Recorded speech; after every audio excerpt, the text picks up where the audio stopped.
Alam mo anak, maganda yun. Makapag-banding kayo ng tatay mo. Ikoy, o nga pala, kami rin ni Charmaine aalis ha. Niyaya niya kasi ako sa probinsya nila. May aasikasuhin siya, so baka mawala kami ng mga 2 weeks or baka ma-extend.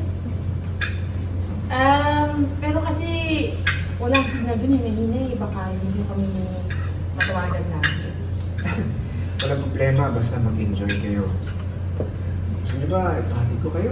Ay, sir, wag na ho. Ano na lang siguro, pahatid mo kami papuntang pier, tapos magbabarko na lang kami. Oh, sige. Hindi ba? Barko? Sama ako sa inyo. Oo? Oo. Sigurado ka tayo? Oo, kasi di ba sabi ng doktor, makakapagtutiro sa akin pagka lumabas ako, makahiga ako ng fresh air, di ba? Para sa kalusugan ko eh. Oo. Okay. Masaya. Ay, ikaw, Serena, baka gusto mo sumama sa amin. Masarap na sa probinsya. May aasikasuhin ako eh. Pero sa susunod na sana kasi.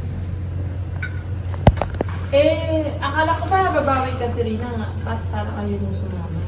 Maganda dun sa amin, may mga falls, tapos ang ganda ng dagat, ganyan. Tapos, itong phone na binigay ni Sir Enrico, sir, salamat ha. Magagamit ko.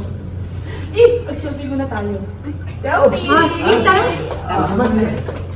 Game, smile! 1, 2, 3. 1, 2, 3. Oh, social ah. Ganda ng phone. Nandun pa nga pati yung iPhone 17 Pro Max yan.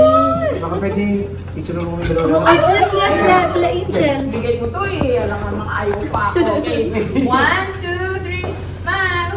1, 2, 3. Smile! Yeah. Ang saya-saya, no? And cut!